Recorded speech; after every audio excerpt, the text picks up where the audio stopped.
Bueno, porque has tenido varias reuniones, varias reuniones, por eso no hemos podido estar charlando temprano, porque he estado en reuniones con colegios, ¿no? Pero tenemos el viernes, que es el Día de la Memoria, fecha importante y muy cara a nuestros sentimientos.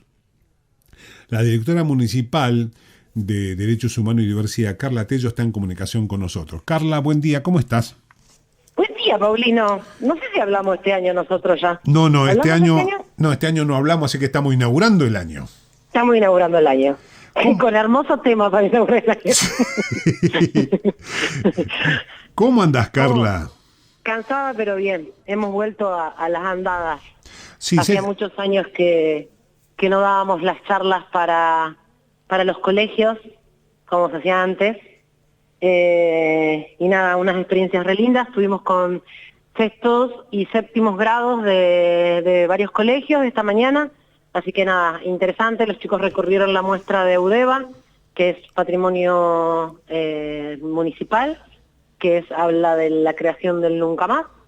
Y después charlamos, y la charla se basó más que nada en la recuperación de la democracia y la recuperación de derechos. La idea del lineamiento de las charlas son esas, los 40 años de democracia, y poderles hacer ver a los pibes lo que se consiguió y lo que sí tienen ahora ellos. Claro, porque este 24 además tenemos 40 años de democracia.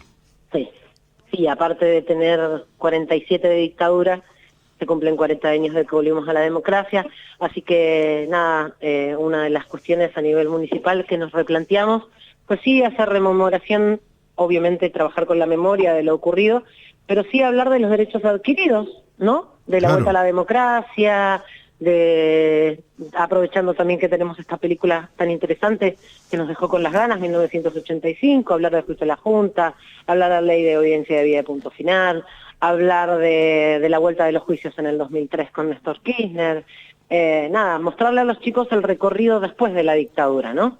Bueno, ¿y cómo han dejado ahora a un represor de dictadura con salidas transitorias para pasear a su hijo o a su nieto que tiene un problema de discapacidad? Un dato así de color, hay una página que se llama El Diario del Juicio, que nosotros puedes entrar en cualquier momento del día y tenés las actualizaciones de todos los juicios y sentencias a nivel nacional de cívico o militar. Es muy interesante porque vos entrás y en cualquier momento del día tenés algún juicio en alguna parte del país. Mira vos. Todavía, 47 años después. Se murió Blaquier y no pudieron ni siquiera llevarlo a juicio. No nos dio el tiempo. En realidad es un problema de los jueces. Es un problema que los jueces no quisieron porque era Blaquier. Sí, igual también el tiempo, llevamos desde el 2003 la vuelta a los juicios. Y son muchos, o sea, volvemos a lo mismo, ya no hablamos de una dictadura militar, hablamos de una dictadura cívico-militar y eclesiástica. O sea, estamos enjuiciando no solamente a militares, sino a civiles y aparte de la iglesia. Entonces, nada, hay un montón de cuestiones. Yo recién hablaba con los chicos y les contaba una anécdota personal. En algún momento, cuando yo estudiaba comunicación social en Córdoba, vivía en un departamento donde vivía al frente de la casa de Rigatuso. Quien conoce Córdoba, hay una clínica que se llama Rigatuso, es una clínica muy famosa en el centro de Córdoba, donde esta clínica fue parte de la dictadura. En esa clínica se llevaban a las mujeres a parir y el director, que era Rigatuso en ese momento, entregaba a los bebés a otras familias. Yo vivía al frente de la casa del director de esa clínica. Y estaba libre. Sí. O sea, lo veía baldear su casa, sacarme fotos cuando yo volvía con los panfletos de hijo, y era constante esto de vivir y convivir en los 90 con quienes eran parte de la dictadura. Nada, voy a decir algo que por ahí mucho no se conoce. A ver, Palazzo, el productor musical en Córdoba, el dueño del Cosquín Rock, en Córdoba, por las agrupaciones de derechos, está totalmente escrachado. Su familia es parte de la dictadura militar cordobés. Claro. Y digo, acá estamos lejos de estas cuestiones y hay personas civiles que son parte de esto, que están dentro de las sociedades, y vuelvo a decir lo mismo, Santa Cruz no pasa tan seguido, estas cuestiones, pero sí nos pasa en el norte y en las ciudades grandes, Córdoba, Buenos Aires, La Plata, Rosario. A ver, ¿cuántos militares tiene el país? Vamos a decir un número, 200.000. Sí, No puede haberse puesto de rodilla a un país de 25 millones de habitantes con 100.000 personas. Evidentemente hubo una gran complicidad de gente que ahora se hace la estúpida. Si no, 100.000 tipos no pueden hacer eso. No, obviamente. Volvemos a lo mismo, el ejemplo de los médicos. Es uno de los ejemplos más claros, periodistas, la iglesia. Hoy hablábamos del caso de la época del Mundial del 78. En el Mundial del 78 algunas cárceles se vaciaron. ¿A dónde fueron todos esos presos? Claro. ¿Dónde fueron en ese momento? Hay un libro de Berbisky que fue muy criticado, que se llama El Silencio, que habla de una famosa isla en el Tigre que dona la iglesia para ese momento, donde fueron a parar un montón cuando vino la Organización Nacional de la ONU. No, claro. Cuando vino a la Argentina. Bueno, un representante de ellos es von Bernick, digamos. Claro. Para nombrar uno. Sí, totalmente. Y así tenemos un montón de civiles y iglesia, como también tenemos la otra, como yo también lo doy. A ver, nosotros cuando salimos a buscar a mi tío, encontramos a la iglesia en contra diciéndonos vayan a buscar una zanja. Pero también tuvimos el cura de la parroquia de Carlos Paz que nos dio una mano un montón. Digo, tenemos el caso del padre Mojica, hay un montón de casos de otras personas que también estuvieron dentro de estas organizaciones, pero que no fueron cómplices, como todo. ¿Sí? También hubo militares que se sublevaron a hacer las cosas que le mandaran y los fusilaron. También lo hubo. ¿Que son los menos? Sí, son los menos, pero siguen siendo una cantidad importante que también hay que aclararlo. Recién veíamos en los afiches que tiene de UDEVA y les mostraba a los chicos la torta así que hay con las edades y con las profesiones, y los chicos se llevaban no sé si la sorpresa de que están entre los 16 y los 30 años la mayor cantidad de desaparecidos. El 58.5% están entre los 21 y los 30 años. Y la mitad de la torta, el 50%, eran estudiantes y obreros.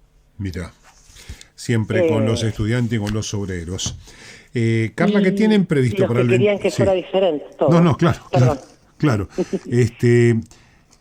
¿Qué tienen previsto para este 24? Bueno, venimos, como te dije, trabajando con las escuelas, vamos a estar trabajando toda la semana. Ahora nos vamos a tener que replantear algunas cuestiones por los paros que se decretaron ayer, porque mañana teníamos una actividad con Julia Sur en particular, así que ahí vamos a ver cómo lo resolvemos. El día viernes, obviamente al mediodía, va a estar el acto formal, protocolar, como se dice. El protocolar, no me salía la palabra, perdón. El acto protocolar en la Plaza del Nunca Más, como todos los años, y después nos vamos a trasladar alrededor de las 3 de la tarde. Va a haber una radio abierta dentro del Centro Cultural. Las dos líneas de las organizaciones de derechos humanos para este 24 es radio abierta por los 40 años de democracia y marcha. En este caso nosotros no vamos a marchar, pero sí vamos a hacer la radio abierta. Va a estar sonando a partir de las 3 de la tarde.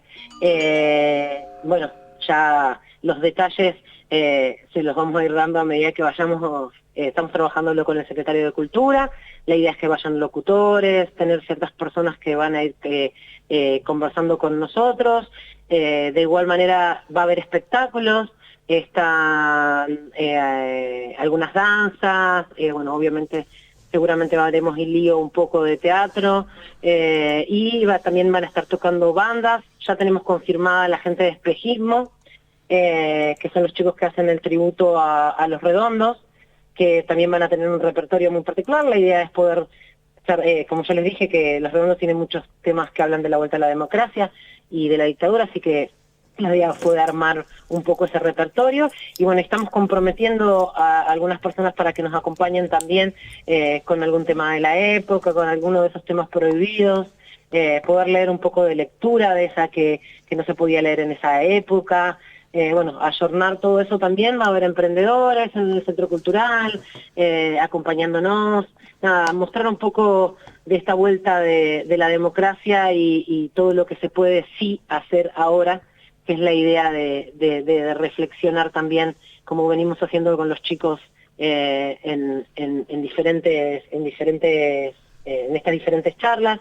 También los chicos de juventud, el día 25 están organizando un campeonato en Judo Fur, también esto de reivindicar derechos, de poder tener el derecho de esparcirse, de poder... Nada, siempre estamos trabajando, esa es la idea de trabajar desde todas las áreas con respecto al 24 de marzo. Siempre nos criticaron cuando hablamos del 24 de marzo que nos volvemos al pasado, que siempre hablamos lo mismo, que volvemos a la parte de las torturas, etcétera, etcétera. La idea de estos años es sí hablar de eso, obviamente no olvidamos, no perdonamos, pero sí también recalcar que gracias a todos esos, a los 30.000, hoy tenemos un montón de derechos y los tenemos que valorar, y las nuevas generaciones tienen que valorar eso. Claro, es como si en la Revolución de Mayo no habláramos de la revolución, o sea, ¿de qué vamos a hablar? Siempre lo mismo. Sí, no. obviamente. Pero como me pareció como mucho más, nada, me enfrenté después de muchos años a estas charlas, hacía mucho que no las daba yo.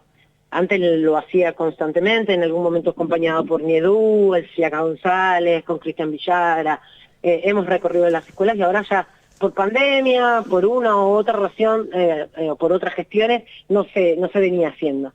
Y me tuve que parar desde otro lado, ya los chicos ya no te preguntan, obviamente las preguntas sobre la tortura y esas cosas están, ¿sí? Pero son los por qué ahora. ¿Por qué no me podía vestir de esta manera? ¿Por qué no podía leer este libro? ¿Por qué no podía ver esta película? ¿Por qué no podía vestirme de esta manera? ¿Por qué no podía jugar al fútbol de noche? Nada. Estas pavadas, Turbio tiene que son las 12 de la noche y los chicos están jugando en los playones, y hacerles entender que antes a las 10 de la noche tenían que estar adentro de sus casas, que no se podían juntar más de 3 personas, que olvídate de tener el pelo largo, de escuchar un reggaetón con una mala palabra. Bueno, no todas estas cuestiones que no ponerlas en valor en ellos para que podamos poner en valor los derechos adquiridos. Carlita, me quedé sin tiempo porque son más de las 12. Sí, ya sé. Te agradezco la gentileza que tenés. Como siempre, sé que tenías un día complicado hoy porque tenías charla, pero estaba bueno porque hablar con los pibes y contar esto es lo que uno debe hacer. Así que te agradezco, ¿eh? No, por favor, gracias a ustedes. Sé que la productora me estuvo persiguiendo desde ayer. Mil disculpas. Parezco muy famosa, pero no lo soy.